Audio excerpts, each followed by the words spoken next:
Bob Plum from Colorado scratch-built this 1/3 scale little toot biplane.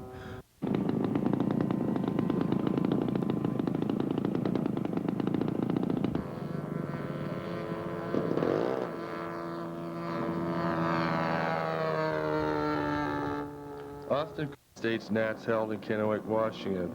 Nice to see it rebuilt and back in the air, Austin.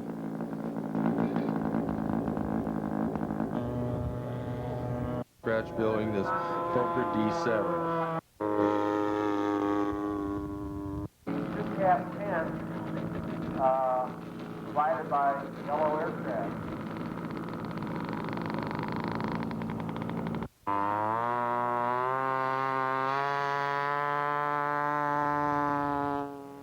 Frank Thomas, also from Florida, has a nicely built Focke-Wulf 190 D9 from a modified kit. If you are there, let us know.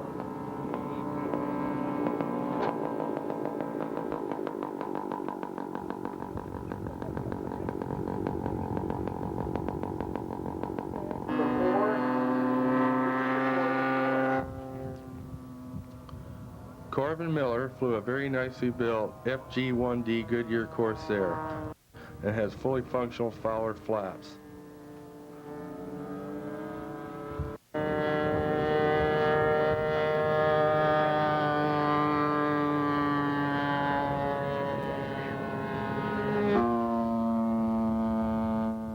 Bill Brucker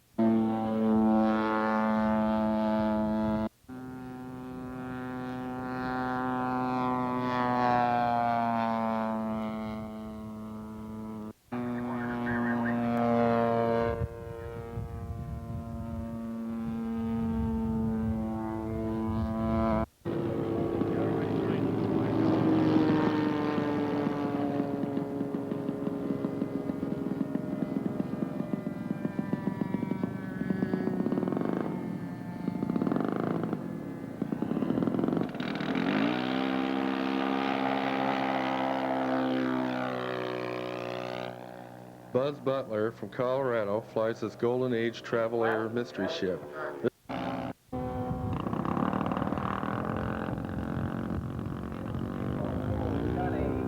The Havilland Super Chipmunk, flown by Mr. Art Scholl. 3 and 4. Of all of the demo pilots, the airshow pilots, ready on the flight line with your airplanes, folks. Give Bob Violette of BBM Miles a very genuine well done in winning the United States Scale Masters Championship with his F-86 in 1989 at St. Louis, Missouri. So this flyby is dedicated to you and all of your hard work you have put in over the long years.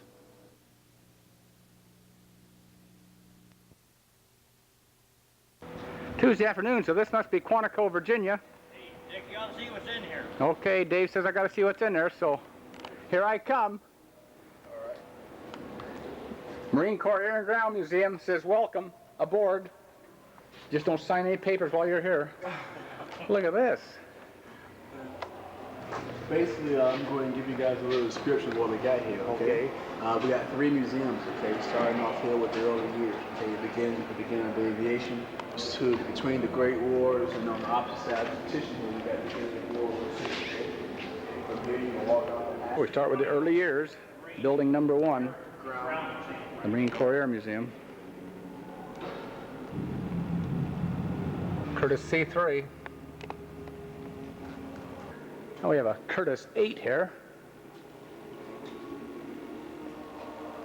Good looking hunk of machinery.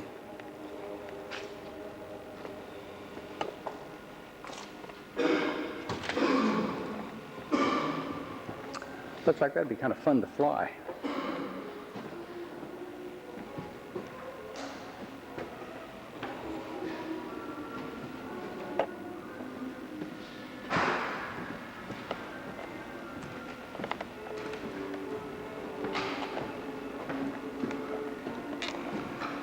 Sit right in that little seat right there, and away you go.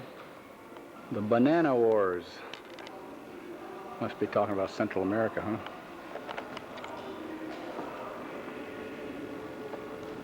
The 1860s, I need a one. Curtiss R6 seaplane. Looks like a Curtiss Jenny. And a Tommy Moore Scout.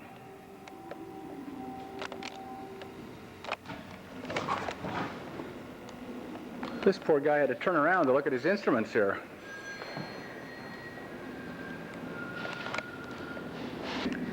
Curtiss OX5 engine.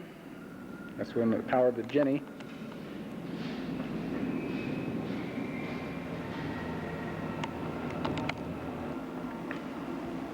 Tommy Moore Scout. Too late to see any action in World War I.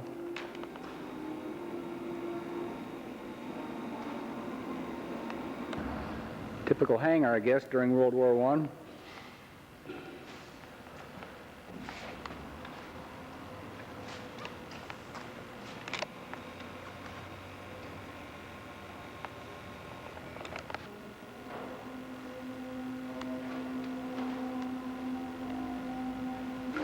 There's the Gnome Monosupapi engine. It's a rotary engine. Crankshaft is bolted to the firewall, and the engine and the propeller turn around. This is Thomas Moore Scout.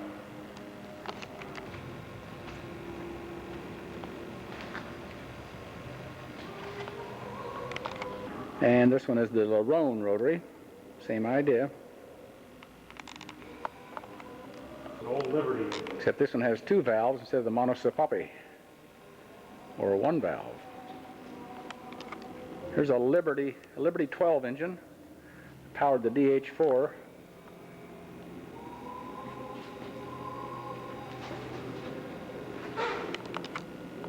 This is a Liberty truck, they call it.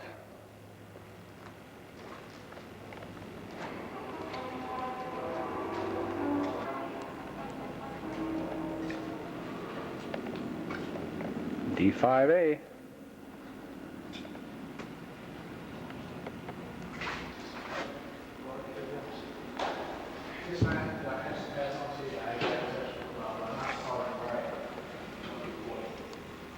Here's the Lewis machine gun.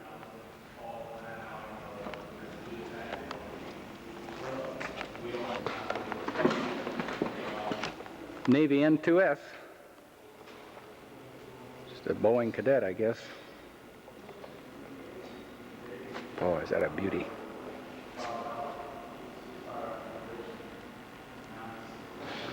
Between the Great Wars,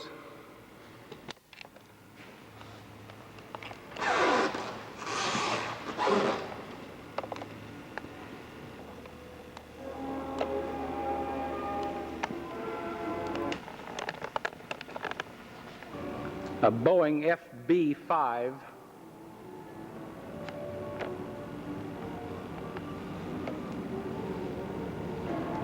Curtiss V1400 engine. Probably something like a Curtiss Conqueror. Maybe not.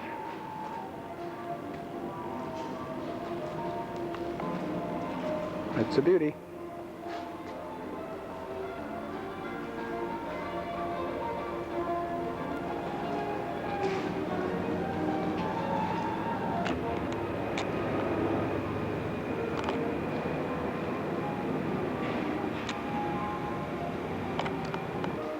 Here's an F6C-4 Curtiss Hawk.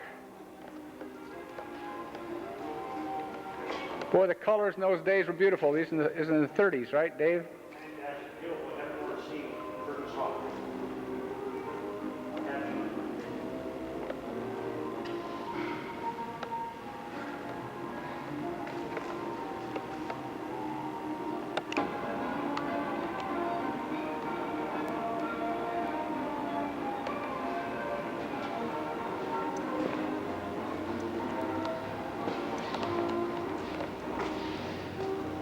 There's the hand crank to start the engine with.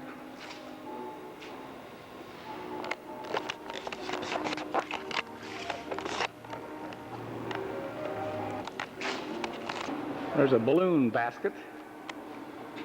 That must have been fun duty. Hope he's got his parachute with him. Oh, we got a PBJ, or B-25, sitting out in front of the second building takes in the area of 41 to 45, World War II.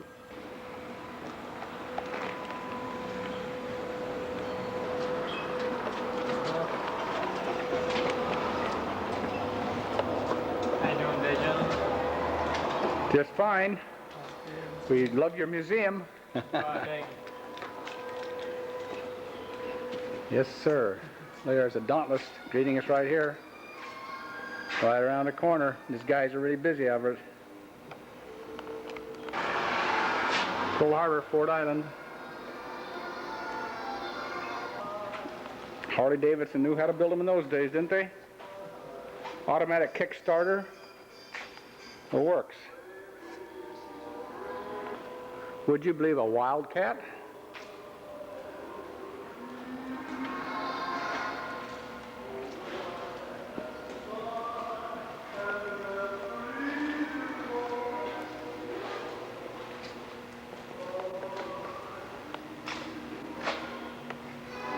A Wake Island Memorial.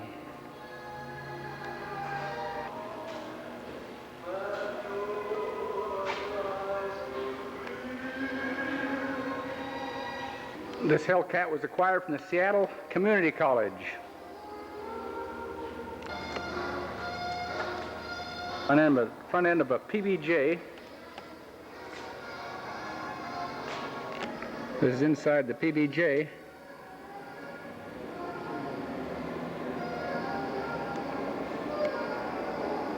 Marine Aviator, 1941-45. Here's a terrific cutaway of an SNJ or a T6.